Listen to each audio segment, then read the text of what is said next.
Hello बच्चों। सी programming सीखने के लिए मेरे यूट्यूब चैनल लर्न प्रोग्रामिंग में आपका स्वागत है।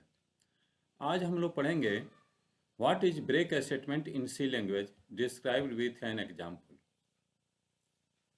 तो हम लोग तो जानते हैं कि लूप का प्रयोग तब किया जाता है जब कोई पार्टिकुलर स्टेटमेंट या ग्रुप ऑफ स्टेटमेंट को कुछ पार्टिकुलर कंडीशन तक एग्जीक्यूट करना होता है, यानी किसी वर्क को बार बार अगर परफॉर्म करना है तो उसको सी लैंग्वेज के केस में लूप में डाल देते हैं।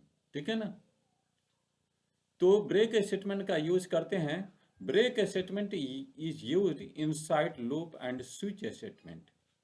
जैसे लूप तो बार बार एग्जीक्यूट करने के लिए यूज किया जाता है, और स्विच स्टेटमेंट तब यूज किया जाता है जब कंडीशन का वैल्यू, जब किसी पर्टिकुलर वेरिएबल का वैल्यू इक्वलिटी के केस में चेक करना हो तो उस केस में स्विच स्टेटमेंट का यूज करते हैं।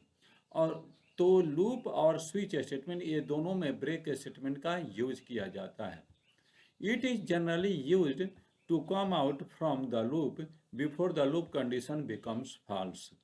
ब्रेक स्टेटमेंट का यूज तब करते हैं जब कंडीशन अभी लूप का फॉल्स नहीं भी हुआ और उसके पहले ही हमको लूप से बाहर निकल जाना है, तो उस सिचुएशन में हम ब्रेक स्टेटमेंट का यूज करते हैं।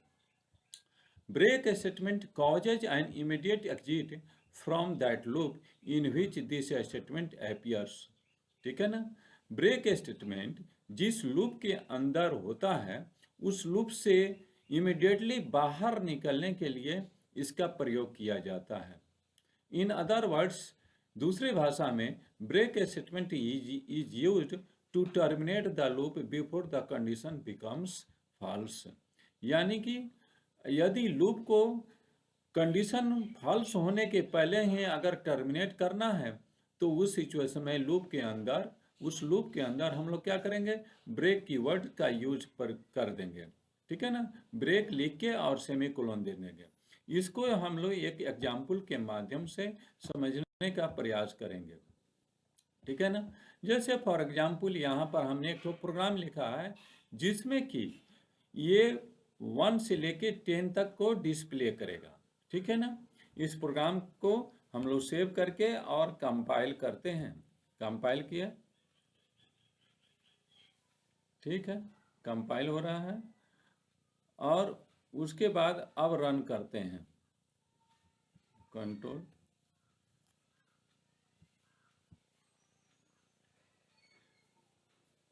ये कंपाइल हो रहा है।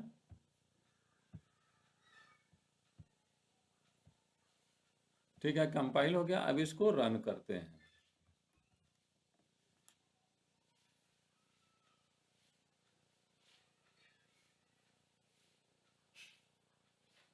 ठीक है, देखिए यहाँ पर 1 2 3 4 5 6 7 8 9 10 डिस्प्ले कर दिया। ठीक है ना। अगर हम चाहते हैं कि ये लूप मात्र 5 तक डिस्प्ले होके और उसके आगे वर्क नहीं करे तो उसके लिए हमको इस लूप के अंदर ब्रेक स्टेटमेंट का यूज करना होगा। ठीक है ना। ये जो लूप है इसमें ब्रेक स्टेटमेंट हम यूज करेंगे। तो ब्रेक स्टेटमेंट को कैसे यूज करेंगे, तो यहाँ पर हम देखते हैं इसी कोड को हम कॉपी पेस्ट कर देते हैं जिससे कि समय कम लगेगा। पेस्ट हो गया और यहाँ पर लिख देते हैं 1 2 5। ठीक है ना। अब हमको बस चेंज करना है बस यहाँ तक। ठीक है ना। जैसे यहाँ पर हम कर देंगे, ये 10 तक लूप चल रहा है लेकिन हम उसके पहले ही हम ब्रेक स्टेटमेंट लगा दे रहे हैं। If i equal to 5 then क्या करना है, ब्रेक कर जाना है, ब्रेक कर जाना है। ठीक है ना। ब्रेक हो गया। अब इसको सेव कर देंगे और इसको कंपाइल करते हैं। ठीक है, कंपाइल हो रहा है।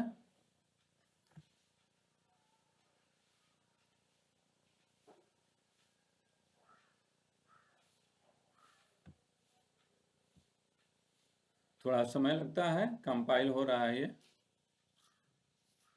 हाँ, कंपाइल हो गया। अब इसको रन करते हैं। कंट्रोल F10 से रन कर देते हैं।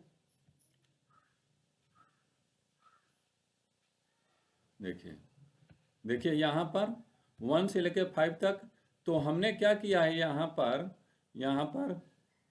यहाँ पर लेस देन इक्वल टू 5 कर रहे हैं, ठीक है ना। तो यहाँ पर देख रहे हैं, यहाँ पर पहले तो 10 तक डिस्प्ले कर दिया, लेकिन अब 4 तक जैसे ही 5 मिल रहा है तो हमारा टर्मिनेट हो जा रहा है। इसका मतलब है 1 से लेके 4 तक ये डिस्प्ले कर रहा है। तो इस तरह से हम लोग ब्रेक स्टेटमेंट का यूज तब करते हैं जब हमको बीच में ही कंडीशन फॉल्स होने के पहले ही अगर लूप को टर्मिनेट करना हो, ठीक है ना। हमको उम्मीद है कि हमारा ये वीडियो पसंद आया होगा। आप हमारे चैनल पर नए हैं तो लाइक कीजिए, सब्सक्राइब कीजिए और दोस्तों के बीच में शेयर कीजिए। फिर मिलते हैं नेक्स्ट क्लास में। धन्यवाद।